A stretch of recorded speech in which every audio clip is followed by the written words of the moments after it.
Hello, everyone, and welcome back to What's Your Mess?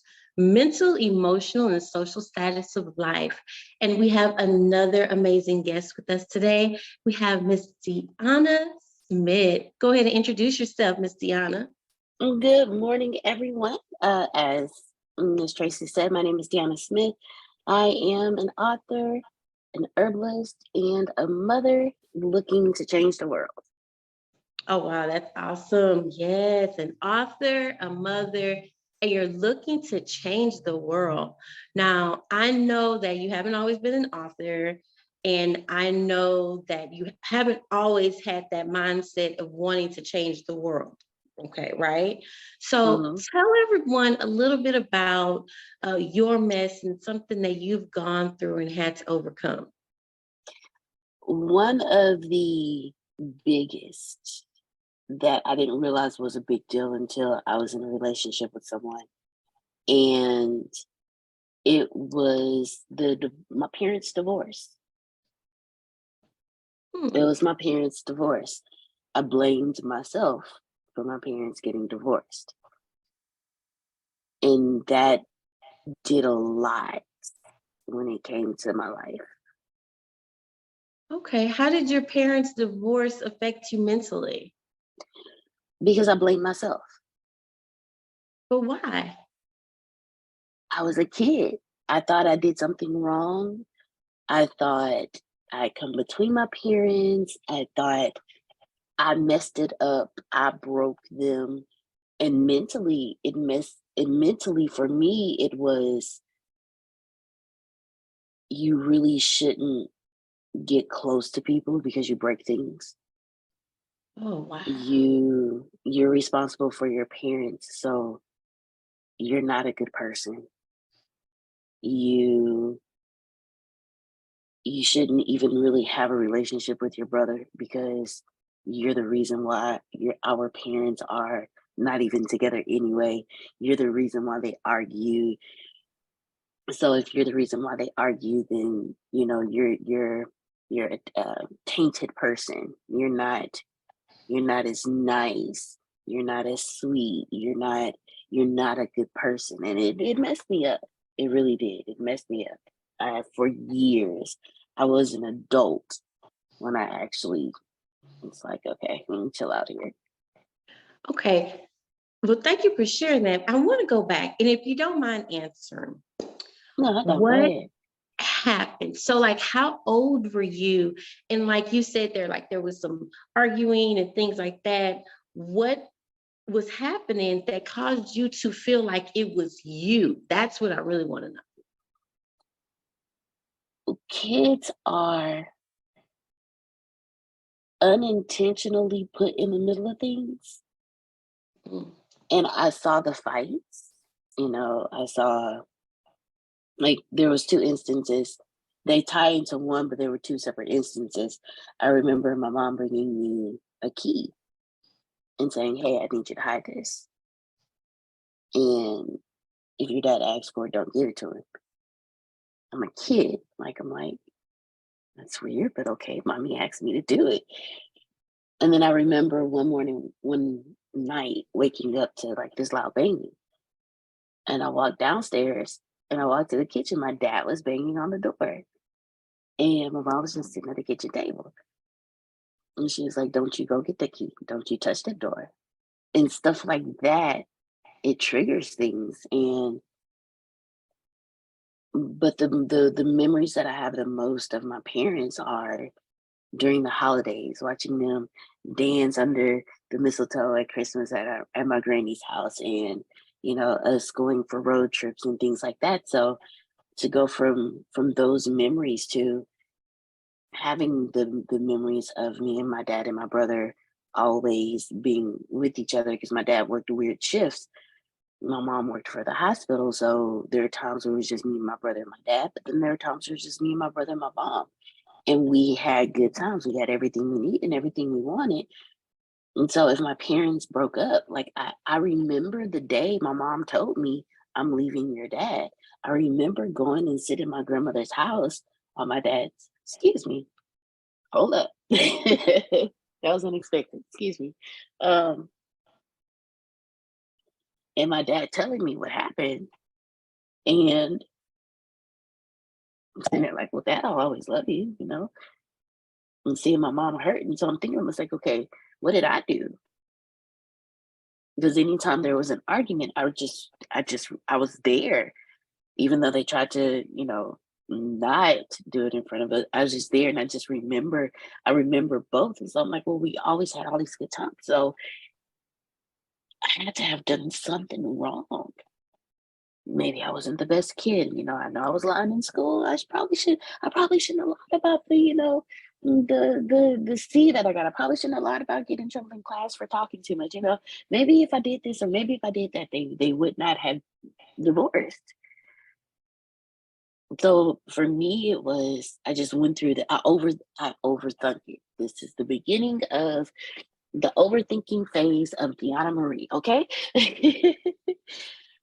And I was just overthinking, and I was like, well, it has to be my fault. You know, nobody else is there. I'm the oldest. You know, maybe I should have taken more responsibility and did something. You know, maybe I shouldn't have lied so much about, you know, getting in trouble in class for talking. Maybe I should have, you know, made my bed more. Maybe I should have spent more time with my brother. Maybe. And I just got to a point where I was like, you know, it's my fault. I'm not great. You know, I'm not a good kid. I wasn't a good daughter. I had in what kept ringing in my head was I had to have done something wrong for it to happen because they were happy. And not knowing as a kid all of the other things that take place that kids don't see and kids don't know until much later down the line. And in that moment, you're trying to find the reason why. Like you said, the happiness was Exactly. there, the joy was there. And then they don't tell us, No, you know, no. as But we see children, you know, everything. but yeah, you're there, you're in the middle. And I understand, like you said, a lot of people I know go through that where, you know, they either put their children in the middle or they were the child that was put in the middle of those types of situations. So know that you are not alone in that. And emotionally, obviously, it affected you emotionally. Let's talk a little bit more about the emotional, because I know the mental was the overthinking and the questioning yourself and the blaming yourself and trying to figure it out. Emotionally, how did that take a toll on your life? Well, apparently it's still taking a toll that I didn't know about because I'm sitting here trying not to cry. Uh, I think just remembering the emotionally it was I'm a daddy's girl, Mm, and daddy can't do any wrong. But I was told daddy was all wrong. And emotionally, I'm seeing everything, I'm feeling all of this stuff like, well, if it's my fault, then I can't possibly be good for anybody. So emotionally, I just kind of started shutting myself off, you know. And I think I took that out on my mom and my brother mm, because there's points where I was angry, like, you know, he's supposed to be here, but it's your fault he's not here, so you can't be angry at him. So I was angry at myself. I took it out on my mom, took it out on my dad, my brother. There was moments where I would sit in my room. I'm a music person. Everything I talk through my music. So if I can't really verbalize my emotions, I listen to music. So I'll be listening to the music and just jamming it at the loudest possible volume and crying to myself, and nobody knew. You know, I would go hide in my closet because I had a pretty big closet, which is absolutely awesome. Uh, and I would cry to myself. And mind you, my parents divorced when I was in middle school. That's when the process actually started. So in during this process, I'm old enough to remember stuff. My brother doesn't quite, but I'm old enough to remember stuff on top of the fact that my mom's mom was going through a very rare cancer and she was in stage 4. So I had to be, if I'm the reason everything broke up, then I have to be the strong person. Hmm. So emotionally, I grew up a little faster than I was supposed to, which pretty much damaged me because I forced myself to be something I was not. To this day, my aunt still tells me I didn't properly mourn my grandmother's death, my mom's mom, mind you. Um, I think that was the beginning of me shutting down Hmm. because I saw the pain my mom went through. My dad, my dad he does not talk, so I don't know what he went through, Hmm. and I've learned that a lot of those characteristics I picked up on too because I don't talk. Like I don't want to talk about it. Let me just think about this. Let me be in myself. Okay, I don't want to talk about these things. But I emotionally, I started distancing myself. Hmm. I became really mean. Hmm. It's before I hurt you, I'm just going to push you. Hmm. Push you away. So I know I can't hurt you. And my poor brother, got all of it. He didn't get the blunt of it. He didn't get a piece of it. He got all of it. Like I bullied my brother. How many years apart are y'all? We're 5.5 years apart. Okay. So if We're you were five in and a middle half years apart. school, he was in elementary, you were going through the anger and the sadness. It was a sadness that turned really into an anger that turned into the action of being mean and bullying and pushing people away. And I know when you push people away, that has to affect you socially. Oh, So it kind of does. go right on into that socially. So socially, now we're at a point. My social circle was just the people I went to church with. Those were the only people I could really go out with. But the wonderful thing about them and my brother is no matter what I did, they clung to me. I could, excuse me. Take your time. You know what, Tracy? I blame you. I blame you because I was over this. Okay, I should not be crying, Tracy. This is your fault. It's your fault. And you're Okay. still, but look, and guess what? And you're still over this, but there is somebody who is going through this right now, and they Right. need to see the vulnerability, and they need to see the emotion because I'm sure, I know I have Ooh. students that go through this, and they're in middle school right now.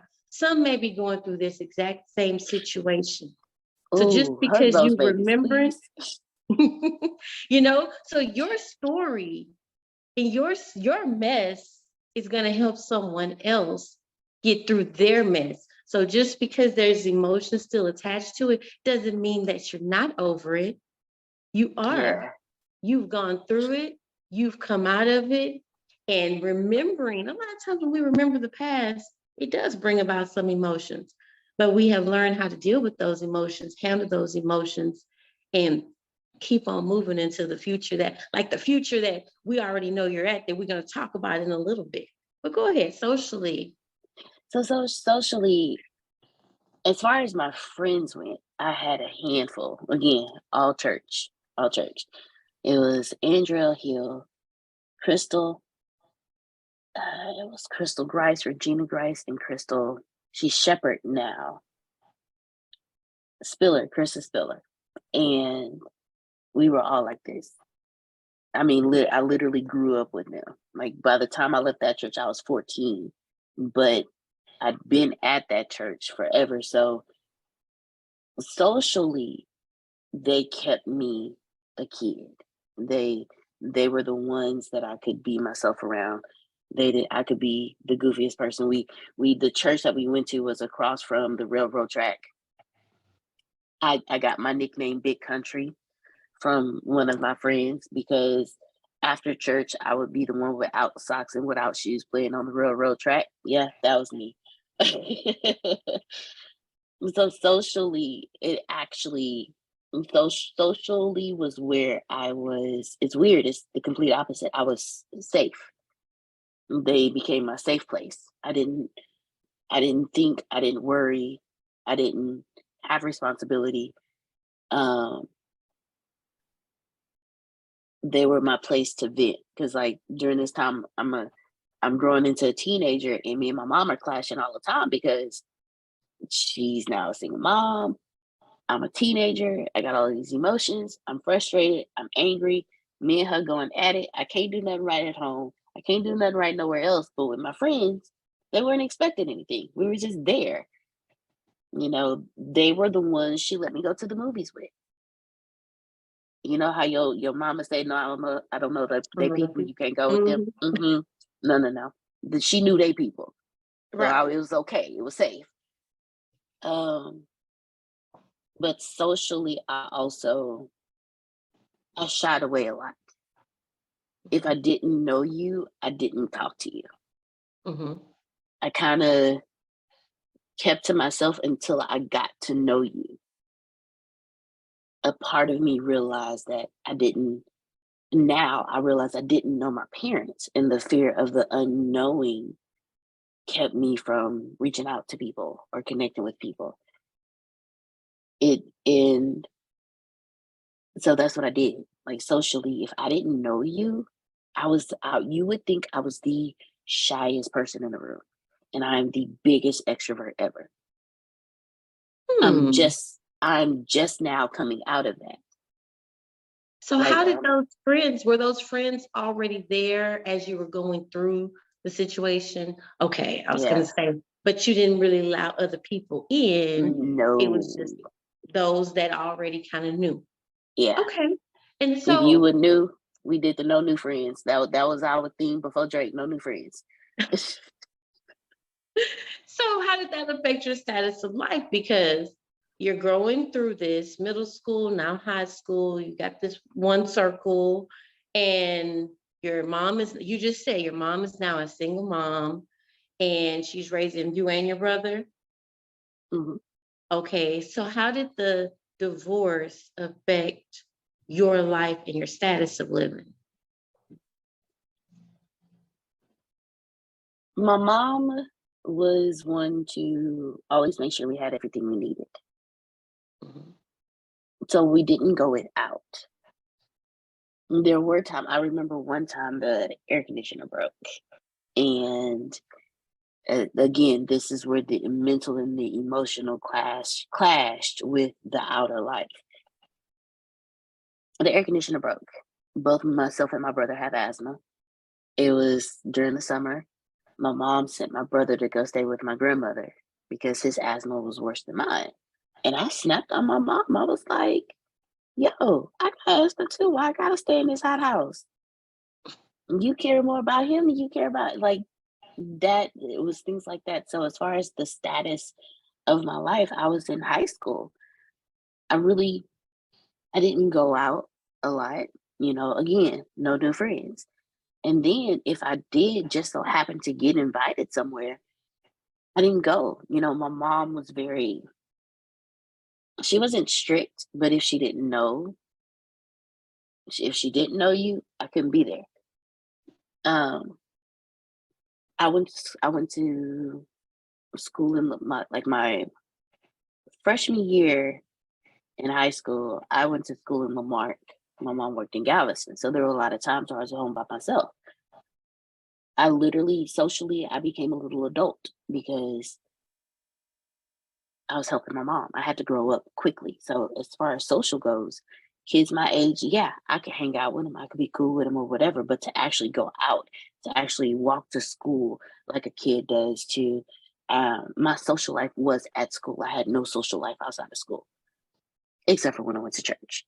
You know, Mhm. I just remember making sure. that I made life easy for my mom, because throughout this time, my grandmother's passed away now. So Mhm. I had people telling me, okay, you got to be strong for your mom. You have to be strong for your mom. You have to Mhm. be strong for your mom. So socially, for me, it wasn't, there was no time to just really just be out with everyone else, because I had to be strong for my mom. I didn't have time to be a kid. I didn't have time to socialize. I had to be strong for my mom. I had to help my mom. I had to do this. I had to do that. And mind you, my mom never put any of this on me. Mhm. Just like them being divorced wasn't my fault. But because I'm taking the stuff that people are telling me and added it on to all of the stuff that I already had, Mhm. I had to be strong for my mom. You know, I couldn't break down Mm. because I had to be strong for when my mom broke down. I couldn't break down because my little brother, who's 5.5 years younger than me, depended on me to be the big sister. I to go out when my mom doesn't know anybody, so I don't even bother asking to go to dances or anything. Mm. Um,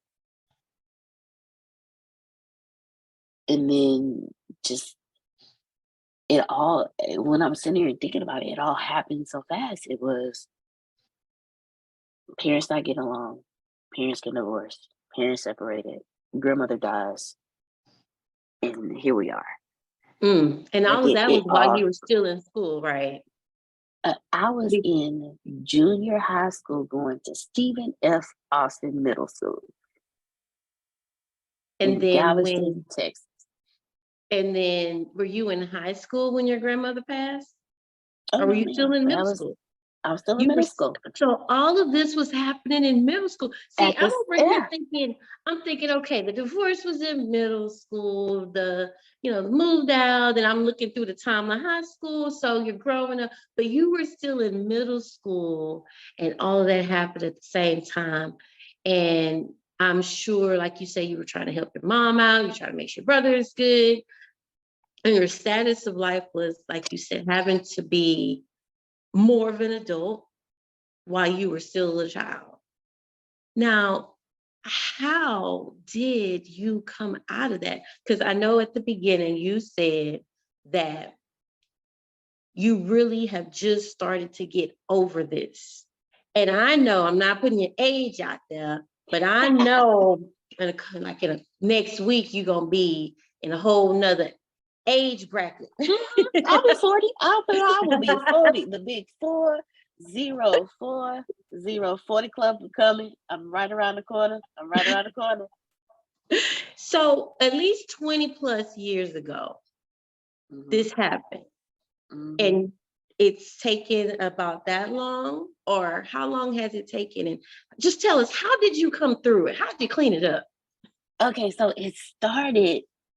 I was driving, and me and a friend of mine, we were going to a choir rehearsal. We were part of this small group of singers, and we were on our way to rehearsal.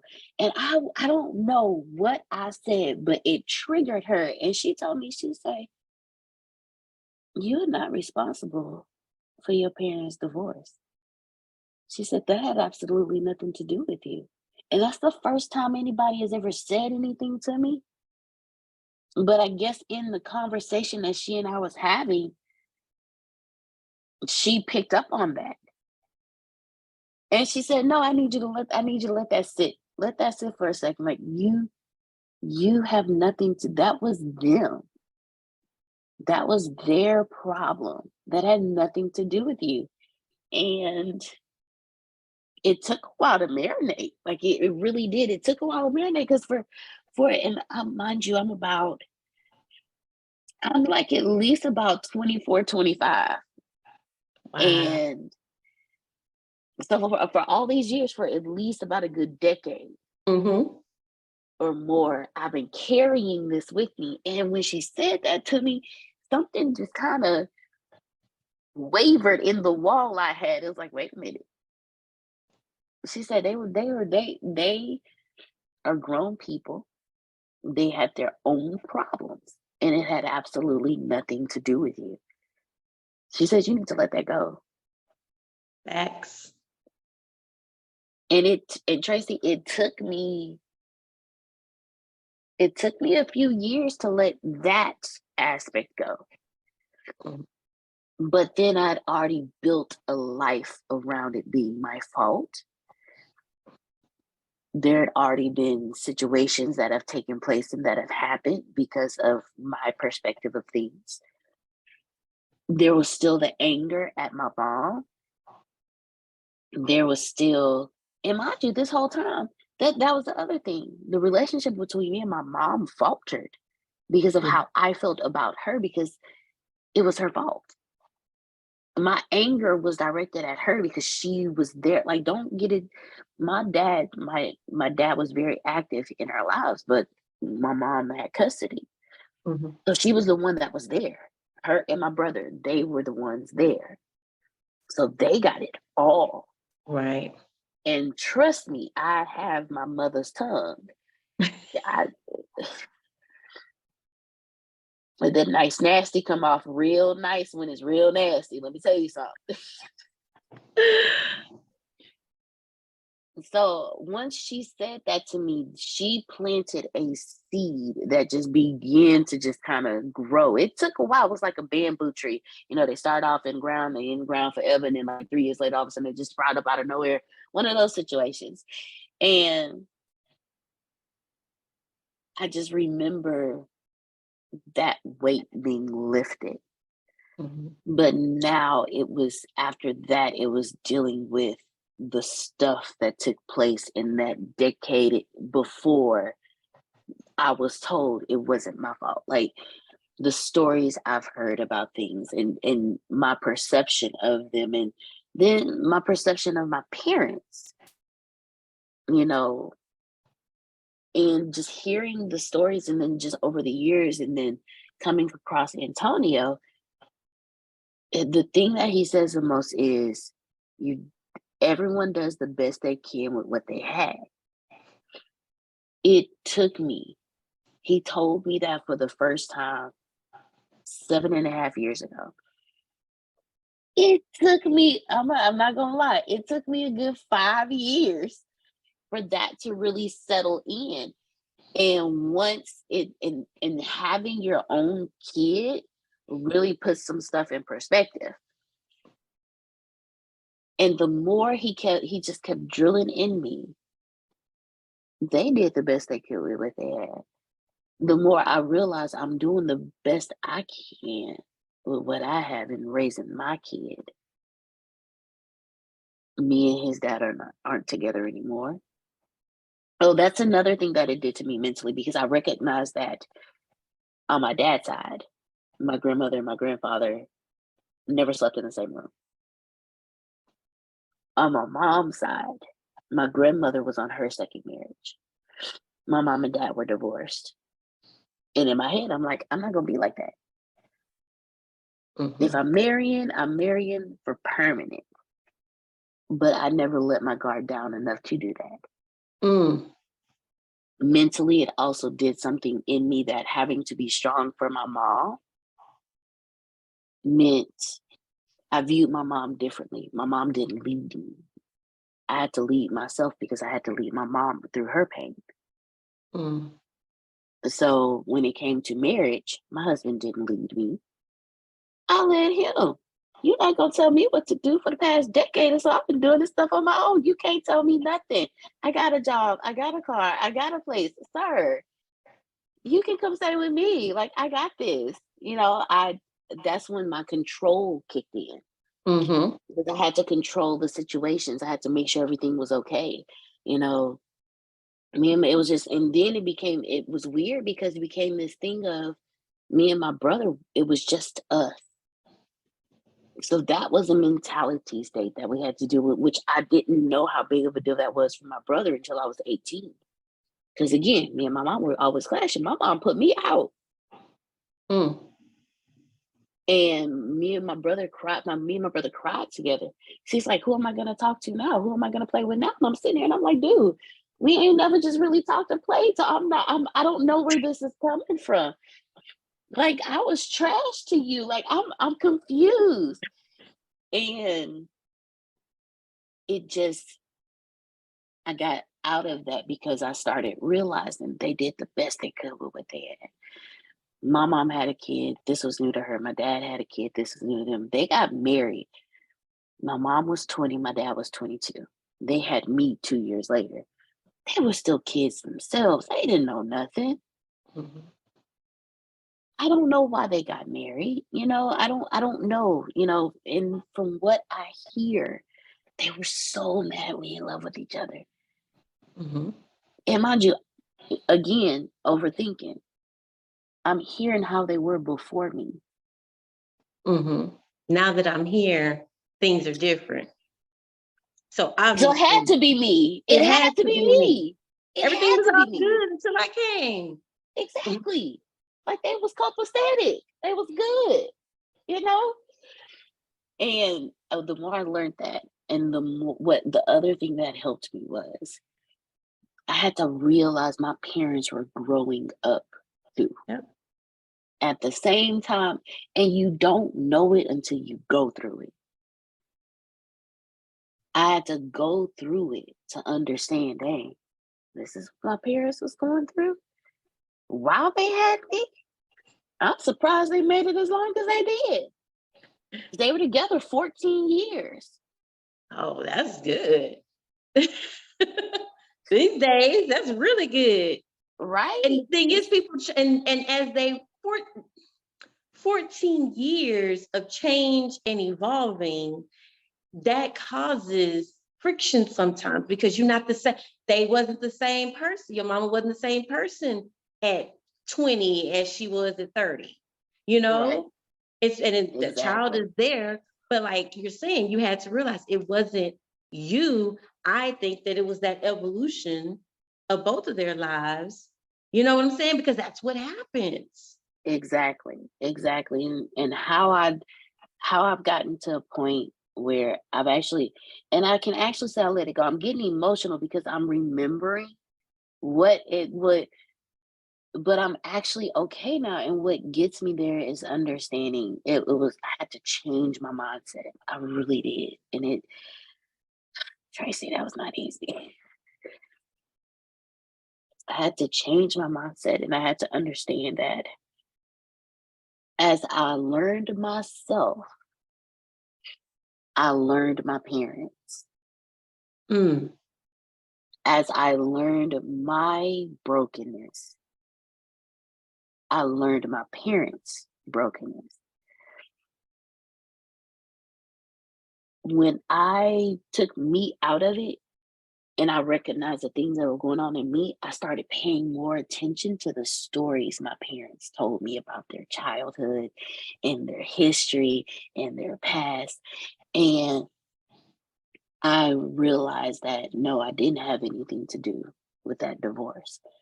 They were two broken people who hmm, came together into a broken relationship because they were already broken before they got there. They tried to make it work in all of their brokenness, not realizing that they were broken. They had kids in this brokenness. Their mhm, kids are broken, but they didn't know any of this. I have the privilege of having the knowledge of understanding, hey, chick, you broken. But before you do anything else, let's try to put some of these pieces back together before you break somebody else. that's And good. and that's what helped me, the understanding that my parents were broken and didn't know they were broken. And they're still hurting from some of that brokenness. Like I can look at my mom and I can look at my dad. They don't have to tell me anything. I see it. I feel it. They both go into these deep, it's on their face. Neither one of them can hide their facial expressions. They don't talk to us. They've never really talked to me and my brother, but we know. Mhm. Well, I'm gonna speak for myself. I know because my brother, he's at a point in his life where he just gonna come out. He gonna straight shoot it. He not gonna sugarcoat it. No, he just gonna go ahead and cut you and put the lemon juice in it. He ain't gonna go for all that. He ain't got time for all that. He say, look, this is what it is. I don't want to talk to you because when I talk to you, this is how I feel.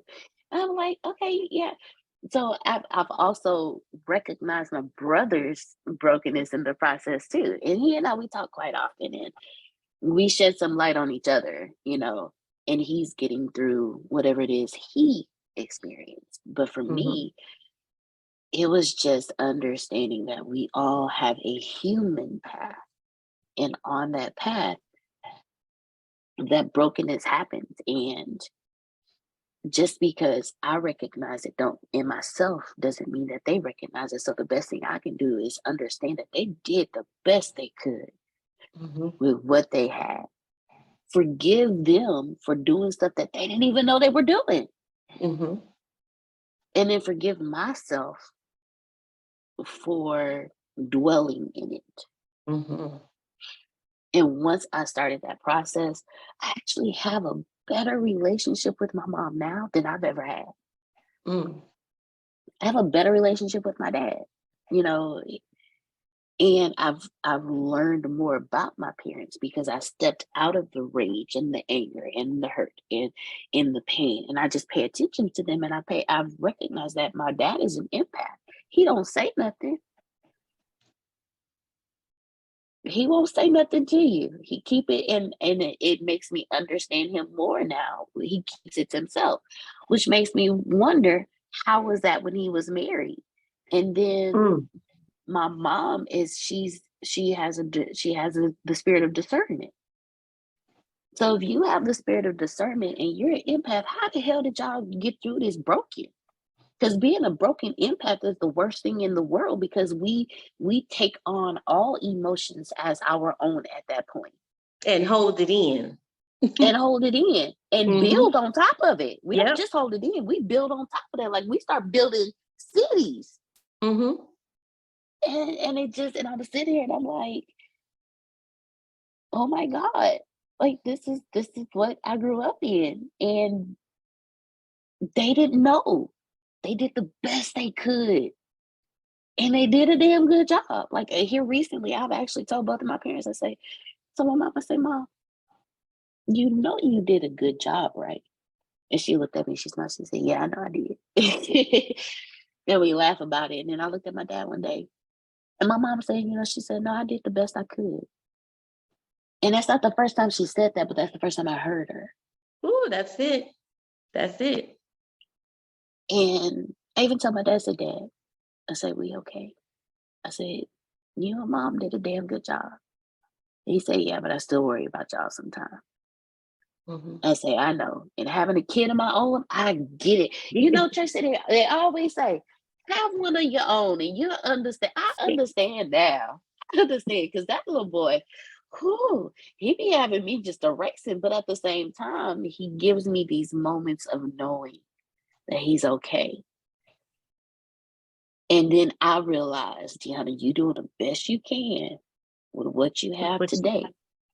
Tomorrow you'll have more, so then you can do even more tomorrow. Like that's what I tell myself now. And I tell myself that with life, not just with that situation, but with life in general. You're doing the best you can with what you have, just like everybody else in the world. So that one lesson helped me not only realize and get over my parents' divorce, but it helps me with my day-to-day life with dealing with people mm-hmm. on a day-to-day basis because I went 35 years broken. In the last 5 years, I've been going through the process of healing that and working through that and creating a new story. And sometimes it's hard for me to deal with people. Mm-hmm. But Yeah. when I tell myself, hey, they doing the best they have, just like you. So give them a break. I even Mm. say that when it comes to my kid. So I have to tell myself, because sometimes I treat him older than he is because this little boy is older than he is. And I forget he's 8. And I have to tell myself, okay. And so I have to tell myself, Deaunna, he's doing the best he can with what he has. In the little late years he's been on this planet. You've been here longer than him. Give him a break. The whole point of you being older than him and you having him was so you can guide him. So give him a break, educate him. Don't tell him you got to do this. No, educate him. This little boy asks questions all the time. If you give him an answer and he got a question, that means you didn't answer the question right for his understanding. So break it down to him. And when I do that, when I realize he's doing the best he can with what he has, I'm doing the best I can with what I have, and everybody's doing the best they can with what they have. That's what helped me through really just letting go of my parents' divorce. And right there, let me ask you this. Now that you have a better relationship with your mother and your father, have you ever told them that you blamed yourself? Mm-mm. Okay. It's a reason for that. Okay. My dad questions his parenting. My mom questions her parenting. We all do. We do. Yes, on a daily basis. I didn't want to add on to what pain they may have already been going through and haven't released. So I never told them that I blamed myself for their divorce. But I have had conversations with my mom because I never blamed my dad. My dad was, I'm a daddy's girl. Dad is perfect. Dad's superhero. Dad don't do nothing wrong. Mom did everything wrong. And I actually had a conversation with my mom. I told my mom, I said, Mom, I blamed you for a lot. I said, and I apologize. Because I see what you were doing now. I just wasn't receptive to getting it. I just wasn't receptive to it. And instead of going at them saying this, I decided to just let them know I'm sorry. And you did a damn good job. And every now and then I feel the urge to tell them, you did a damn good job. Because I think they get to a point where they question. They still, to this day, they still question. And I get why. You know, I'm about to be 40. My brother's about to be 35. We're adults now. And they see us. And again, my dad's an empath. My mom has a high level of discernment. They pick up on stuff we don't tell them. So to no, I never told them that I blamed myself, but I do tell them that I love them. I do tell them that they are damn good parents. I wanted to let my mom know why I'd been, excuse my language, such an asshole to her over the years, and that I understood her now. And I wanted to let her know that I'm sorry. But no, I stopped blaming. I stopped telling my parents certain things because I know they go through enough already.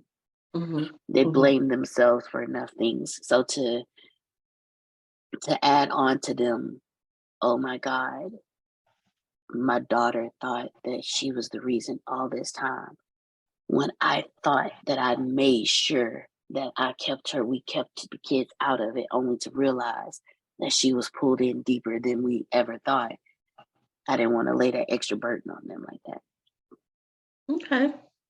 Just wondering, because a lot of times, when people express themselves, it gives people a better understanding of the situation at the moment, like the way you were acting, the way you were, acting out and behaving or misbehaving or treating people, shows that, you were putting that blame and that burden on yourself.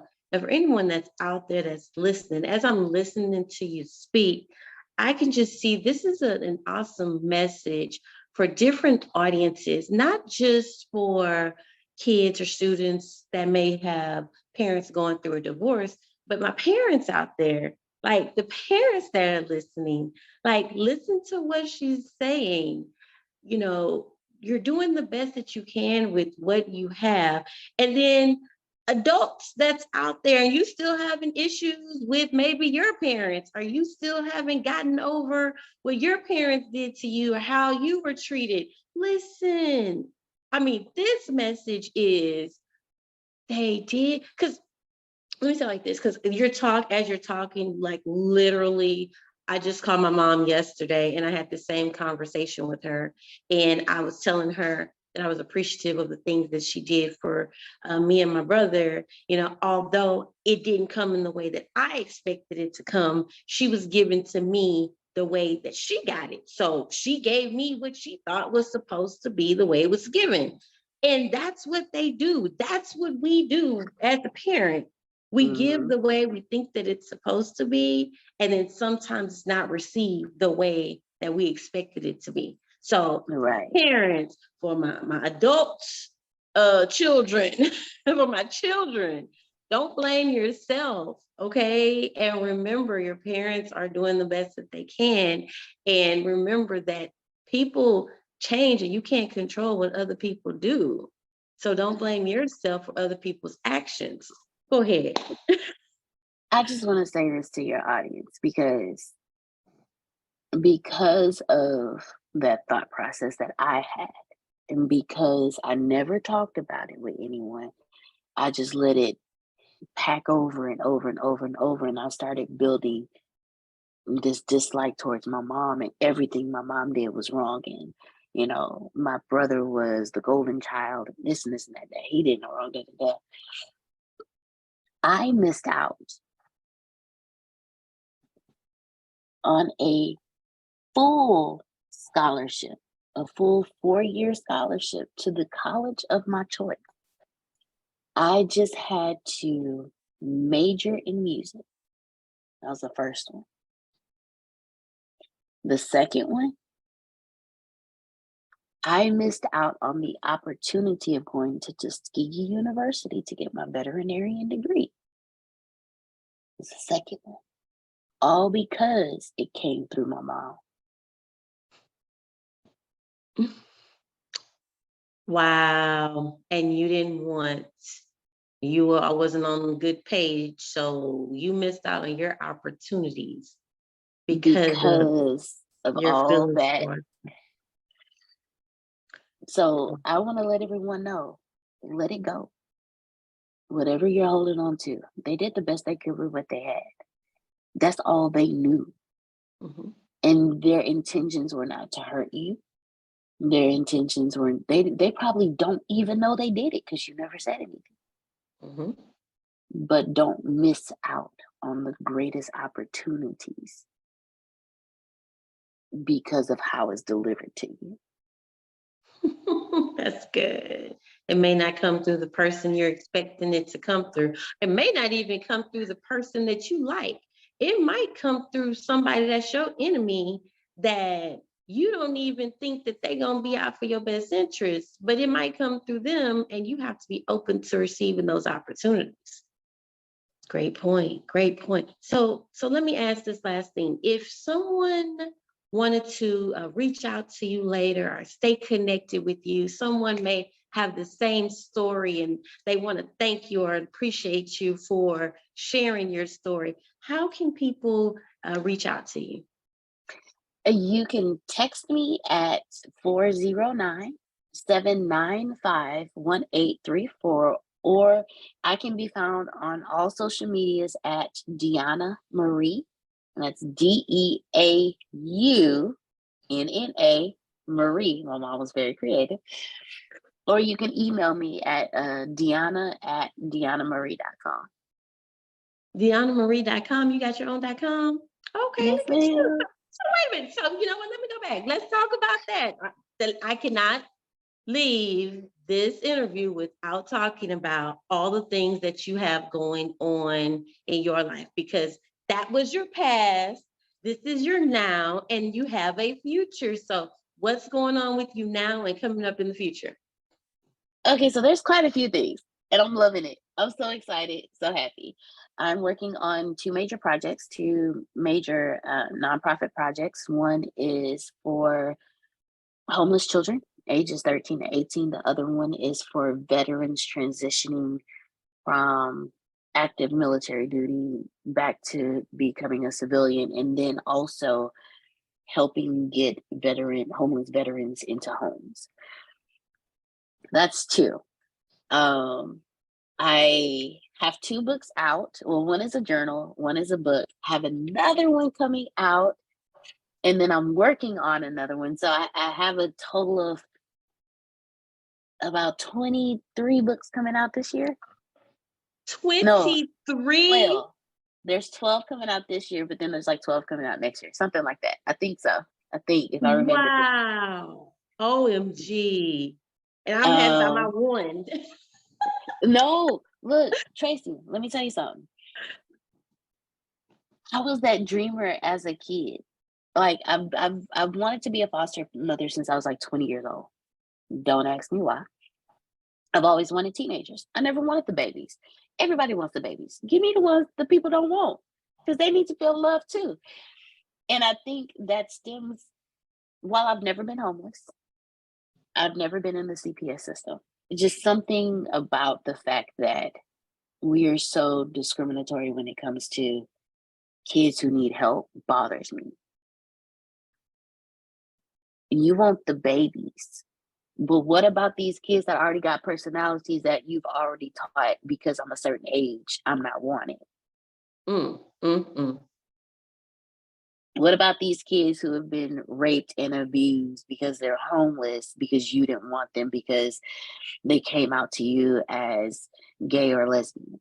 What about the kids whose parents are out there doing whatever, so they really have to take care of themselves, but they're too old, so you're just gonna leave them to the elements? What about, or the kids who are in abusive homes and their mindset is way past yours because they're more grown than you are at this point, so you can't deal with them because they're problem children? No, them the kids I want, because they need to know, man, look, you grown, you've been through a whole lot. I'm 40, you 14. You've been through more in your 14 years of life than I have in my 40. I respect and understand that.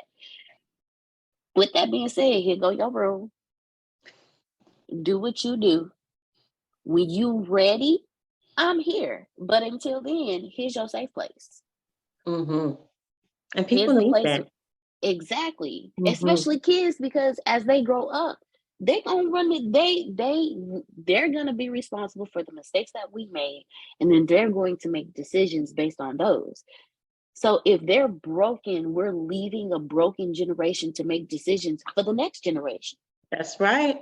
That's exactly what's happening. Mm-hmm. And then when it comes to the veterans, Mm. they literally decided to give their life so we can do all the stupid, dumb crap that we do here in the United States. And you mean to tell me they can't even get a job because they overqualified? You mean to tell me this man served in a war that probably destroyed his family, only Mm-hmm. to come back to have to live on the streets? That's right. That's right. I got a problem with that. I Me really too. do. Me too. So those two are my biggest, that's what my heart is. Mm-hmm. The books is because as a kid, I always read books. I've always wanted to write. I'm very creative and I like to share my creativity. And that's what the books are for, but not all of the books are the same. Like the framework journal is a self-help journal, which literally came from the universe, came from God. I really can't explain it. I asked the question, I got an answer. It's in the book. Like that's literally how that happened. Like Yeah. I was Oh, asking the question, like, man, what am I missing in the- life? Like, why are things cloudy? Well, you're not framing your day, so here's how you do it. Oh, that's how I do. Okay, well, I asking it got, shall be given. and it was given. So I did what I was supposed to do, and I gave it. Mm-hmm. One is a book of just short stories because I like reading, but they all have different meanings to them. The other one that's coming out is an herbalist book. I'm giving you the breakdown of herbs, specific herb. I have a list of herbs in there, what they do, how they help, how you can prepare them. Because my brain as a kid I watched my grandparents with these big, the little square lunch kids, little square cloth Mm-hmm. lunch kids. Yeah, from corner to corner of medication. And I that's what was they took to. I was just about to say, I'm thinking to myself, yeah, they put pills in it. It was like a pill box. Yes. I was like, it It's wasn't herbs, it was pills. it was Yes. pills. So, It was pills. And let's not forget the Sunday to Saturday pill box that go on top of that, so they remember what pills they need which to take day? each day. Yep. Yeah. Yep. And now my parents have those same bags. And I'm sitting there, I'm like, wait a minute, we not gonna make this generational. Because these people back in the day when they was in pain, they ain't go pop a pill. They wouldn't pull bark off a tree and chewed on it. So what in the hell was they chewing on? Excuse my language. Like, what was they chewing on? And that's what the book is for. Like, my mom has a very chronic level of fibromyalgia. Mm-hmm. And just the other day, I was reading something or watching something, and I saw an herb that helps with that. So, of course, my crazy tell me, I've been helping mama out. We got this. So that's what that book is for. Then I have another book coming out, a book for religious leaders and professional speakers. It's just a book of short stories. Because what's the greatest way to start and end a keynote? Or what's the greatest way to get your point across while you're in front of your congregation? A story that they can relate to. That's right. So it's going to have over 1,000 stories in it with the biblical scriptures to go along with it. So if you are a religious leader, you can associate those scriptures with the story, so people know, oh, he not just coming off the top of his head with something, like, he can back this up. Or just stories and illustrations for professional speakers. And there's more to come after that. So that's what I'm working on now. I'm currently in the process of building my website with short stories, recipes, things like that, different blogs. I have an app that I'm going to be working on this year, as well as a game. Both me and my son are in a gaming class, learning how to build games. So we'll both have games coming out. What else? I have a podcasting platform that I've built that's going to be coming out. So there's a lot, Tracey. There's a lot, and I'm excited for it all because I thought a lot about 40. And the closer I got to it, I was like, you go through that reflection period, like, okay, what's really going on in your life? Like, are you gonna live the same year again, or are we gonna flip this up? And I have decided that I'm going to do everything I've ever wanted to do. It's not too late. Like my mom's dad was in his 70s and he learned how to use a computer. He went from being a business owner to learning a new trade. Why he decided to go into the funeral business, I do not know, Tracey. That's still funeral surprising. business, because it never goes out of business. Well, that makes sense. That makes sense. But this I didn't realize until, again, when you remove your perception of people around you, you learn more about them. That's true. My mom and my dad, when I removed the perception that I had about them and I actually sat down and just in conversation with them, I realized that entrepreneurship is in my DNA on both sides of the family. My grandfather has been an entrepreneur and ran his own business since my mom was a child. And it never dawned on me. I just knew my grandfather was a caterer. He had his own, like, he was the guy with the barbecue truck outside the club. Yeah, that was my grandfather. But he also catered these multi-million dollar events too. And I was there every step of the way. I grew up in it. Punch girl. Roll, first went from the ice to the punch to the bread to the beans to the meat. That's how that flowed. And that's the business. And he was entrepreneur. You didn't even know it. Didn't even know it. So in listening and realizing what my heritage is, I'm ready to live it to its fullest, because I understand that the one coming after me is going to be greater than me, but he's only going to be greater than me if I'm my greatest self. Mm-hmm. So he about to see mommy just all over the place, and he's gonna be like, "Yeah, let's go, Mom." And you see the picture right next to her. That's me. That's how I want that to play out. Antonio's always told us, he used to do this test with us. He says, "Who remembers your grandparents?" We remember, I remember my grandparents. Who remember your great grandparents? Up, that hand too. Got that hand too.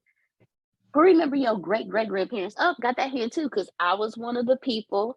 I have been blessed all of my life. I have been in a situation where we've had 5 living generations under one roof at one time, Mm-hmm. of women. And let me tell you something, that's rare. Right. He was like, "But what about the others?" And I'm sitting there like, "What you talking about? What about the others? Like, do you remember your great parents? Your great?" No, I don't. He's like, "Because they didn't do nothing. They wasn't nothing." I'm sitting there like, "Hold on, sir. First off, you're not gonna talk down about my family." But then it dawned on me. I was like, he got a point. The only reason I knew about them was because they were alive. Mm-hmm. But if they weren't here, would I have known about them? Mm. And they really didn't make a massive imprint on the world. Yeah. I want my kids. I want let me tell y'all. Right. I The want rest them to of be all the generations that follow after us. every generation. I want them to be like, let me tell y'all a story about your great grandmother Deaunna. She was crazy. She wasn't wrapped right. But doggone it, she the reason why we got this house today. So let me tell you about that's what I want. But and the more I think about that, the more I'm like, it's time. Mm-hmm. I discovered, and I'm saying all this because you said what's in the future. This is in the future, but my future doesn't exist if I didn't know my past. Mm. My dad's grandfather started an entire settlement for mixed families when mixed marriages was still illegal. Mm-hmm. Right here in Texas. Never knew that. My grandmother's family was one of the largest cattle ranchers in the state of Texas. My future is larger than that, because if they did that, if they were trailblazers like that, if they were living like that, if they had that type of legacy for their family, then guess what? It's mine. So whatever the generations before me didn't do, I'm pulling all that today, and I'm going to do it, and even more going forward, because my son is going to know that his great grandfather started a settlement.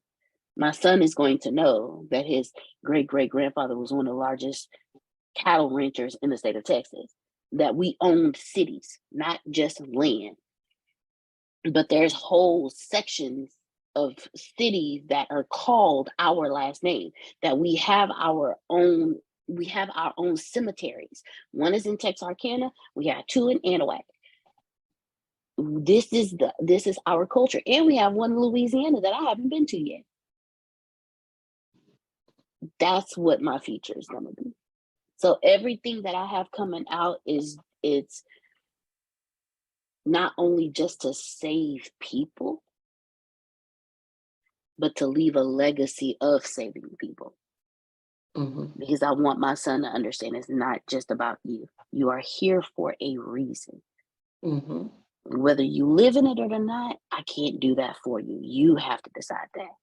But I'm going to be a damn good guide on how to do it. So that's what's in the future for Deaunna Marie. And you're saying that's what's in the future, and I'm listening to it, and I'm like, okay, and I'm what is the last words of encouragement? Because all of that right there was words of encouragement. I'm over here taking notes, trying to figure out. It's so many great nuggets. I don't even know which one I'm gonna do in the promo, y'all. Okay.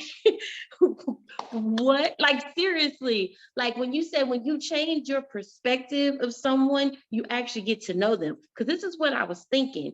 All the information you just said about your history and your past, you only was able to learn that from someone in your family telling you that, right? So you had to be asking able to questions.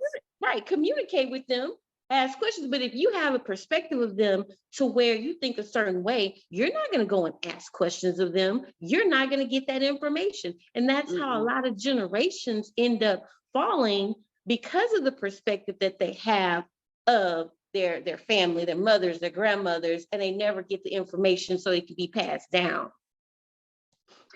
I'm gonna give you even a stronger example. Let's say you don't talk to your mama. You got a whole side of your family that you won't talk to because your perception is if I'm not talking to her, I'm sure she's telling them all kinds of stories. So I'm not even gonna bother with them. Only to find out years later when you change your perception, they been wanting to see how you doing. They've been wanting to talk to you. They've been wanting to love on you, but you created that distance because of your perception. Mm-hmm. It's a real life story. Mm-hmm. And your last words of encouragement for everyone? My last words of encouragement.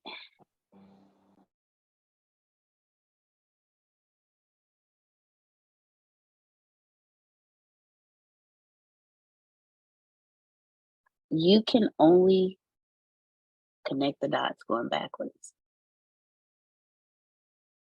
So live every day like it's the greatest day ever. And then when you connect the dots going backwards, you can celebrate all the joys and the blessings that you went through day by day, only to know that you followed the right path the entire time.